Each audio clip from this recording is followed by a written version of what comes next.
Ladies and gentlemen, welcome to the Stand Up Speakeasy. I'm your host, Sarath Nay, and every episode I bring on a guest, stand-up comic from the Central and Time Zone, and we talk about their comedy journey. And I was supposed to go on tour, but COVID hit, and I didn't get to go on tour. So this is the next best thing. And ladies and gentlemen, coming to the stage is Robert. Robert, how are you? What? Hey, how's it going? I'm Good doing to well. see you, How are man. you? Great to see you too. Thank you for being on the show today. No, it's a pleasure. I just forgot that my stage left was going to be on the other side because the stupid thing's a mirror, and I was shooting this direction and then come in. Indeed, most definitely. You're totally fine. So, Robert, you're best described as a poor man's Pat Sajak, and I love Wheel of Fortune. So, why did you describe yourself as a poor man's Pat Sajak? Um, well, it's what I've used as a moniker ever since I started doing stand-up because I always loved game shows growing up. Like there's definitely tiers of game show hosts. Like Bob Barker is the top of the top. You can't beat him. I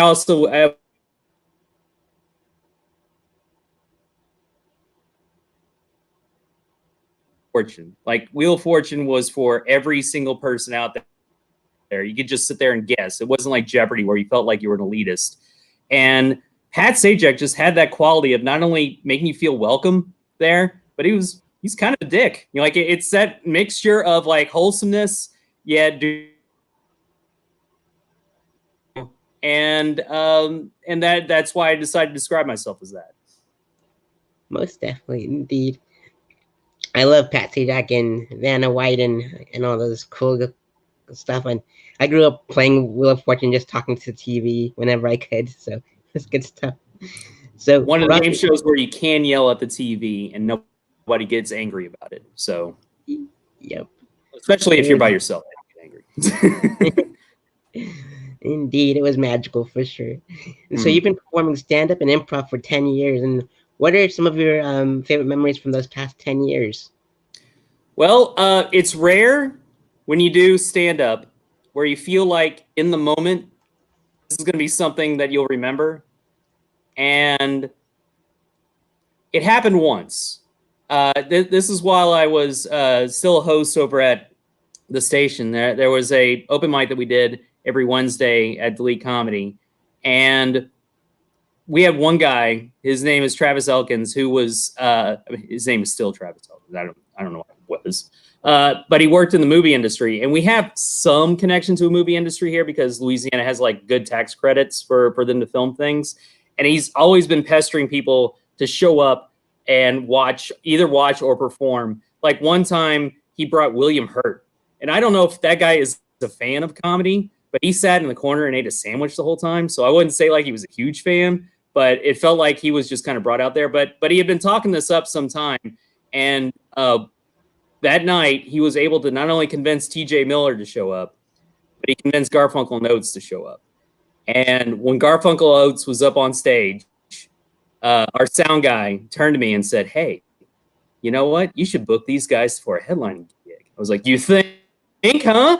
The group that has their own station or their own network TV show, they should come back here and do 30 minutes for $60? Sure."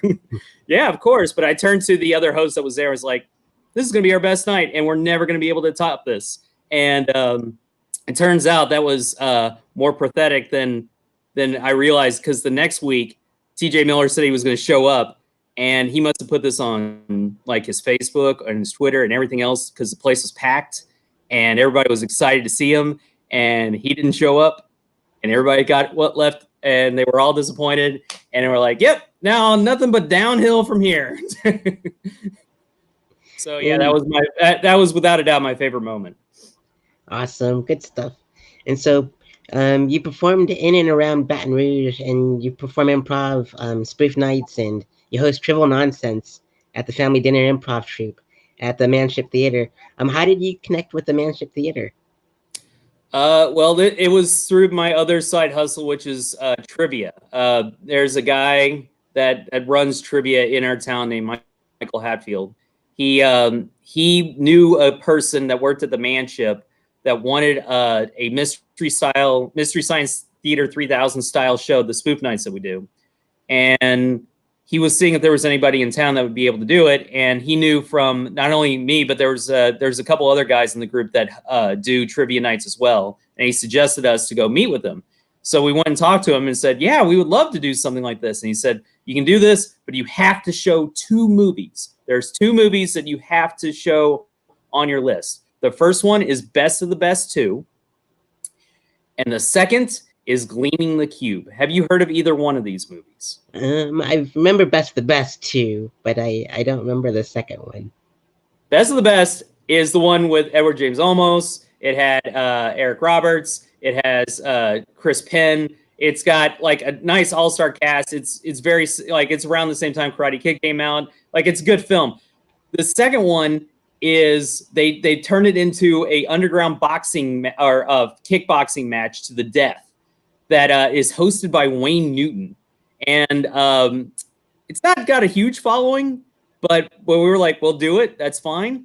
The second film, Gleaming the Cube, is really big with skaters. It was, I think, the first film that Tony Hawk was in, but it stars Christian Slater. He's a skateboarder that witnesses a murder. And he also has like moments where he kind of like skates off his anger sort of thing, like a footloose version of skating. There was like 7 people in the audience for that one. So once we got those done, he realized that we needed to take over the duties of picking a film. And once we got that done, that basically got us a foot in the door. We've been doing that. We've been at the Manship now for like 6 years. And then we just were slowly able to get other things involved because we were doing improv at a different location. And we were able to convince them to do improv at the place. And then there was another trivia show called Trivial Objections that was at the Manship. And they stopped doing it for a year before I said I wanted to do something like that, but I'll call it something different to make it seem like it's not a complete ripoff of what the guy did. And that's essentially what we've been doing since. Awesome. I do the same at my festival in Colorado, and it's like I call it the Funny Farm Film Firestorm. And Yeah. I just take all my short films that I ever made and have my buddies roast the crap out of it, and it's just so much fun. And I just love the Mystery Science Theater take on everything. It's fantastic. Yeah, we try to make it a bit more interactive. Since we can do improv, we try to do like an improv show in between. I'm able to do some film edits. I'm not great at editing movies.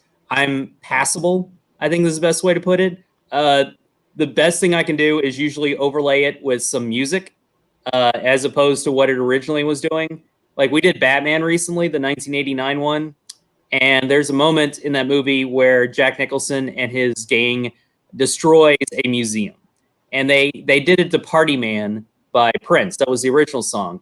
But we replaced it with WAP. And it works. It was we did a clean version just in case, because that song is kind of dirty. So occasionally when we say, hey, we're doing Batman, there'll be like a 12-year-old that shows up in the audience. We're like, we don't need to introduce them to that song, like the other version. So we just did the radio edit of it, and it still worked just perfectly. So yeah, I can do stuff like that. But like people that are really good at editing, where they can use green screen and stuff like that, I'm not.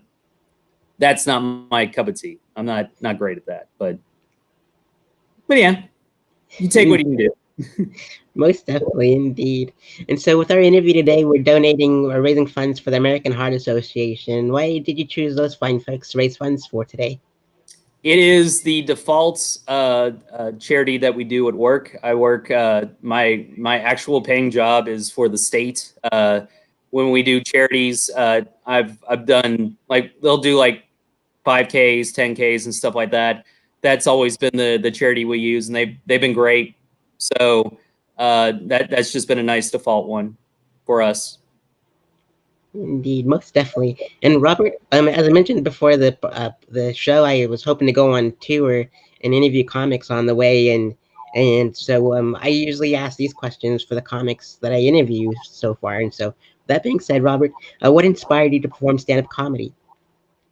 There is a a podcast called Keith and the Girl. It's still on the air.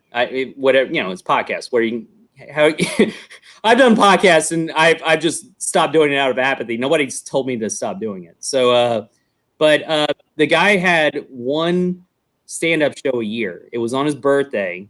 He never rehearsed any bits. He just would go up on stage, but he would let somebody that listened to the show open for him for 5 minutes. This was somewhere in New York, anywhere where they would have it.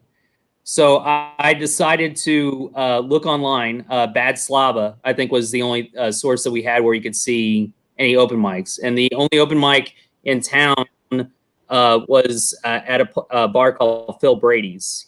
If you watch the movie Battleship, it's the opening scene where they break into the place and steal the burrito. It's actually at that location. I know somebody, Travis, the same guy. He worked there, and he said they had to replace everything in there to make it look like a Hawaiian bar, and they just kept it, even though it's an Irish bar. So to tell you what kind of bar this is, it's very much a place that needed something to do on Wednesdays, and that's what this open mic was.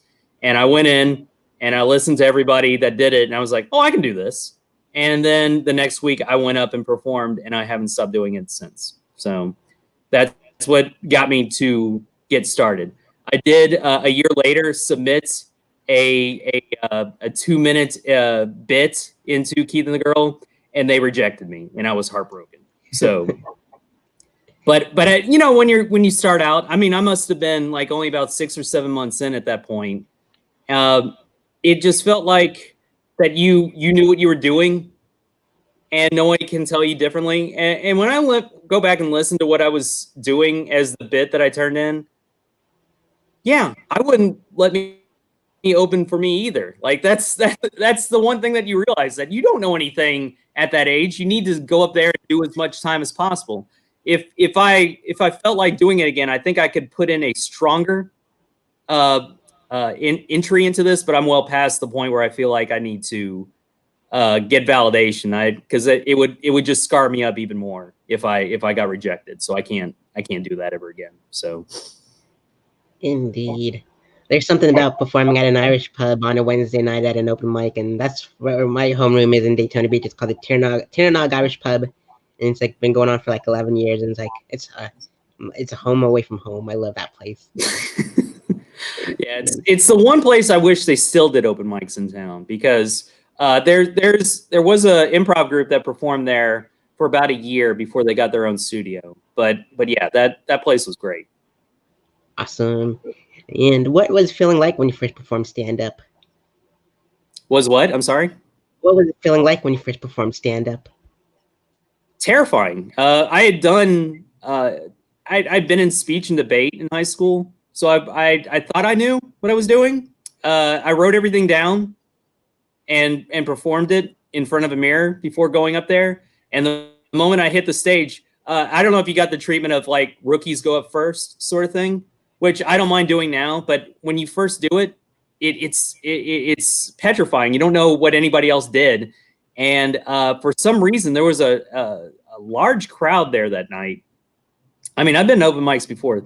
I never expect more than like maybe 5 or 10 people that aren't comics that are at the place. But there, for whatever reason, there was a lot of people there.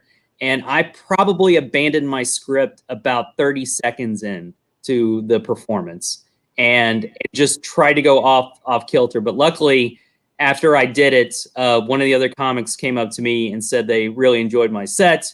And I was friends with him for years before he decided to stop doing this. And it was a great feeling for somebody to come up and say that you did good.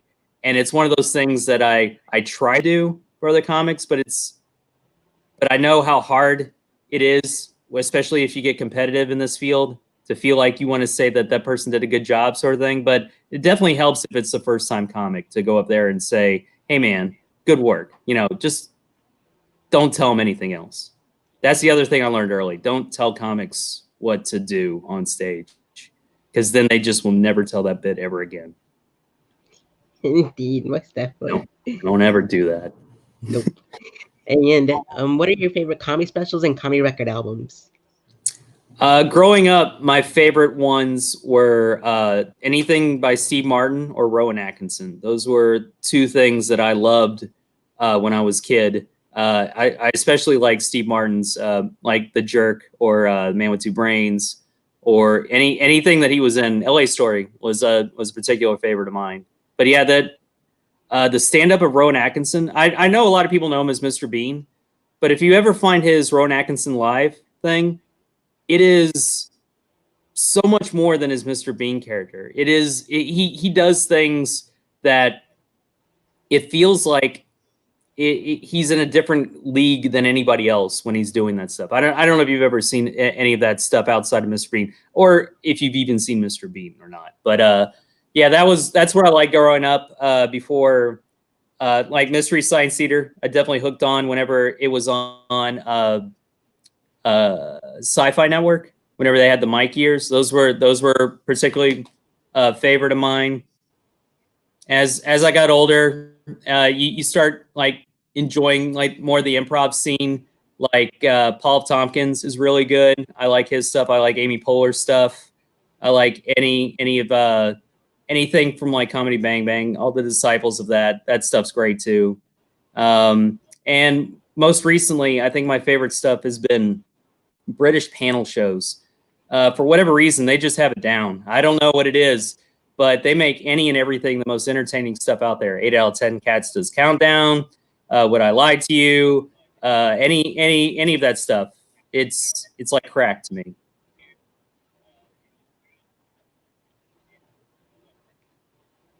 That's Indeed, it. most definitely. I loved the I remember watching I know his real name's Mr. Bean, but I loved when he was playing the drums and a cat got in the way. I'm not sure if it's one of his Yeah, specials or anything, but it was that's one of that my is favorite on stuff. Rowan Atkinson Live. Yes, that is, yes, bang Ah, on. awesome, good stuff. And so a lot of those folks have been on TV and film, and I want to know what your favorite sitcom, sketch shows, and comedy films are.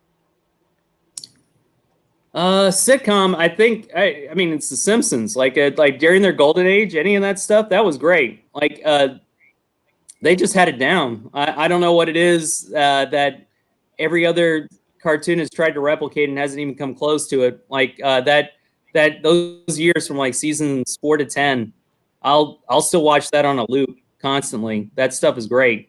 Um, I can tell you that as a kid, I probably watched Kids in the Hall a little bit too early because we didn't get it where I lived. I'm old enough to where we just didn't have a network that carried it like a Comedy Central, even though we had cable. It's not like we didn't have cable. We just didn't have Comedy Central, which I think that they would show Kids in the Hall on a rerun. But when I went and visited my grandparents, they had Comedy Central. And one time I watched an episode of Kids in the Hall with them in the room, and my grandparents almost disowned my parents because of that. They just could not take what they saw on the screen. And ever since then, I knew this is the show I need. This is the stuff. This is some of the best stuff. I also liked a lot of MTV stuff, like The State. I don't know if you've ever seen The State. That was a integral part of growing up. Probably a lot of missing at this point, but yeah, a lot of like mid to late night. Oh, Mr. Show was a personal favorite of mine too. Indeed, and comedy films. Oh man, let's see. The Jerk was definitely high on the list. Um,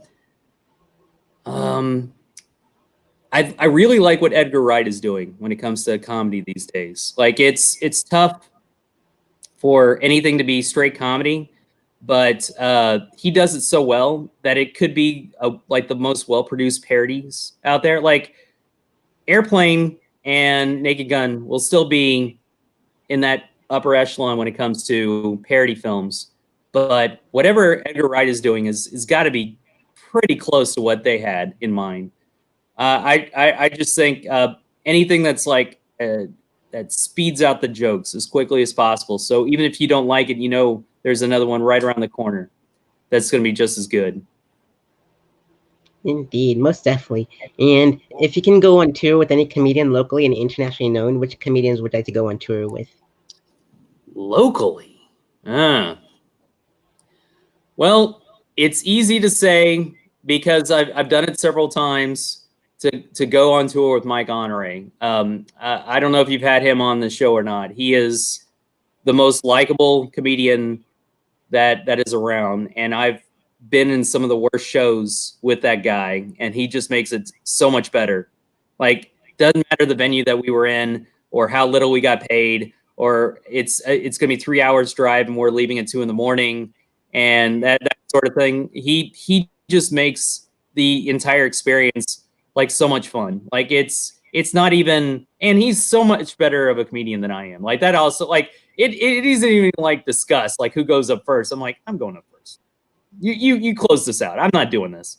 Like he's definitely got it handled. So he's definitely one of those people that you want with you, not just on stage but off stage.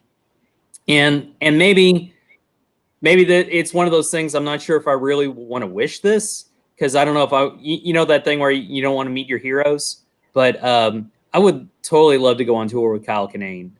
He's just got, like, it feels like every show is the first show that you've heard of this. Like he's just come up with something off the cuff, and you would get to experience something new every night, sort of thing. And it definitely feels like he's hit that old age level that I'm at right now, so it doesn't feel like we'd be out partying too much late at night. So maybe we would still have like that same schedule afterwards. And I don't even have to go on stage. I'll just sit there and be in front row if he's cool with that. So yeah. Indeed, I agree wholeheartedly with Mike Honore. I got to interview him, and he's an awesome guy, and I got to listen to his album Splendid Afternoon, and that Candyman joke had me rolling. It was just good stuff. I love the guy. And if you can get roasted by 5 comedians, past and present, which comedians would you like to get roasted by? Well, this was something that we've tried on several occasions. I don't know if you have roasts or what people consider like what's a roast. I've never been roasted myself, but for whatever reason, people insist that I need to be a part of whatever roast is going on. Because maybe it's because I don't look like the person that would roast you, but it's also that I don't go for the obvious stuff either. Like it's one of those things that I feel that most roasts do wrong, in that they try to go as generic as possible because that's what everybody in the audience is going to be laughing at. Where I hit very hard to home with a lot of this, but I did them with Johnny Worsham, Aaron Chatelaine, Susie Seeger. Those guys. That was the first group I was in. We called ourselves the Geek Amoebas. We tried to do like sci-fi conventions, and I don't know if you're if you've ever been to any of them. The one thing that sci-fi conventions don't have is stand-up, and for a good reason. Like nobody wants to do stand-up at those places, but we tried our hardest to go to those conventions and do that stuff, and we would do them for like so few people, but it eventually just turned into like us roasting each other. I mean, it just that's what it ended up being like. And and I can throw in some other people too, like Mike Honore would also be great at that too. And even that we have a guy named James Brown. He would also be good at that too. Like they're people I've known my whole life. So if I want anybody to roast me, it's going to be the people that I know that's going to hit hard. So that's what I want. Indeed, most definitely. And if where do you see your comic journey in the next 5 years? I don't see me leaving Baton Rouge anytime soon. And it's almost like what I do, it feels like going to like a reunion, like a well-scheduled high school reunion where you get back and you talk to people that you haven't seen in a while. And you kind of sit down and you talk to them and you rehash old stories that you did. I'm at that point where that's very comfortable for me to do. And I know a lot of people hate the H word when it comes to comedy, but I do consider it a hobby more than most people. Early on, I wanted to do it every night, but now I feel comfortable doing it like once a week. That's plenty for me. And I don't care if I tell the same stuff over again. There was a period when I first started that I don't think I told the same joke for like 9 months. Like I insisted that every night would be a new experience for whatever the audience was there to see, not even thinking that the audience didn't care about what I had said the previous week. I could just say the same stuff over and over again. And it's not that I need to say it, I need to say it to improve what I'm doing. And it just never hit home at first. But now the more I do this, I realize that repetition and getting more comfortable with what you have to say in front of someone is more important. So I've just hit a very nice level of comfortableness. That's kind of what I would want to do.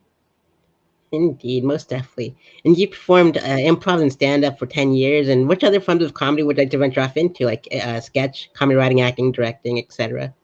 Well, I didn't get too much into trivial nonsense. That was it was our attempt to do a live British panel show, and I got 2 shows in before everything got closed. And I would love to continue doing that because that was that I enjoy hosting. I enjoy setting up these games, these stupid games for people to do, and that was a blast. And I would love to get back to doing that again. I've done sketch. There was a group I was in called Brutal Hijinks, and we did 1 show live, and that was okay. But after that show, we got into so many fights that I never wanted to do it again. It's just one of those things that whatever benefit we had never outweighed all the negative associated with our group. You could probably even find some of our sketches on YouTube. Like we did a couple of things. In fact, Mike was a part of the group. You can see Mike in what's it called? Brobot 2000 he was a college guy that died after drinking 100 beers, so we turned him into a robot, but he was a bro. And we didn't have any script. That was just Mike just going, dude, bro, and just like that was the best. But yeah, I don't know if I'd want to do that again. I want to get back to doing the game show stuff, but I'll have to wait until the Manship's ready to do it again. So absolutely, indeed. And what is your favorite joke a comic has written? Oh, the one about a dick fur. You know what a dick fur is? Say it. Say it. It's part of the joke. Dick fur. Say, what's a dick fur? Oh, what's a dick fur? It's to pee with. That's hilarious. Awesome. And Robert, what experience would you like your audience to take with you after the set is over? I enjoy if an audience has been entertained, not necessarily by.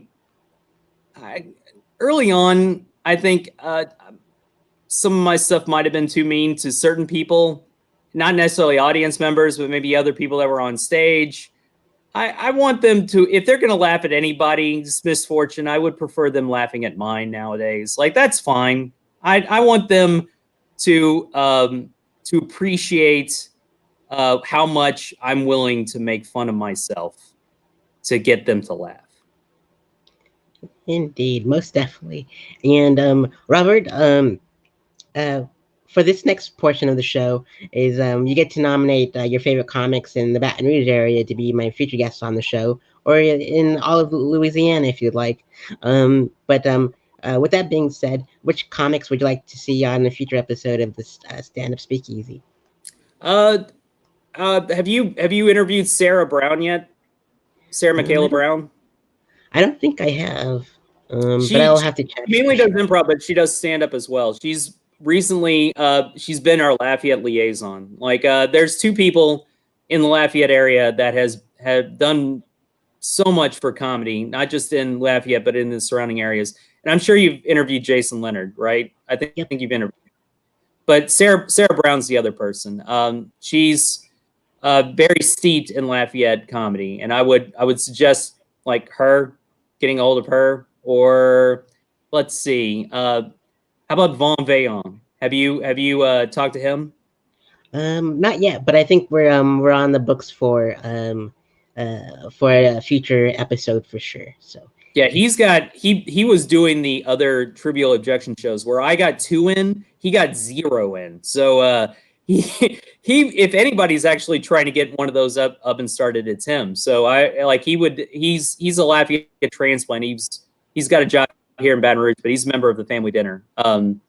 Yeah, I would talk to him too. absolutely, I'll definitely reach out to those fine folks, and you might have to help me out with the spellings of their names because sometimes they spell it differently, and Right. I'll need your help for sure. And so Robert, are there any final words you'd like to give out to the audience at home? If they want to find out more about what we do with the family dinner, they can either go to the family dinner at on Facebook or just go to Manship Theater, spelled with an R-E for whatever reason, for our upcoming events. We haven't been able to do improv or any of the trivial objections, but we can still do spoof nights. That is, we do it at like a fourth capacity at the place, and we've done a couple while we've been locked down. So we've got another one scheduled on February 12th.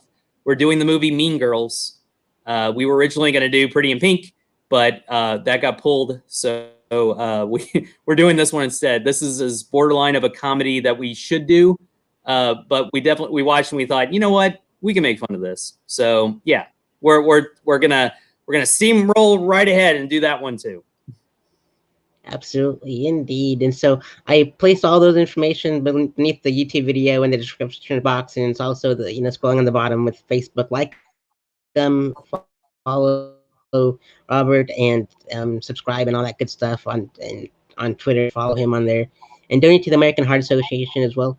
And so, Robert, thank you so much for being my guest on the Stand Up Speakeasy today, and it means a lot to me. And I look forward to going on tour and meeting you in person. And I'll put this all together and make it look cherry, and all that good stuff. Yeah, man.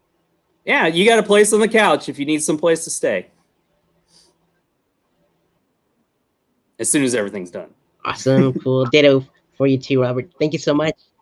Right. Most definitely. Thanks for having me on, man. Awesome, Robert. Thank you so much for everything, and you're welcome. And for everyone else back at home, thank you for tuning in, and we'll see you all next time on the Stand Up Speakeasy.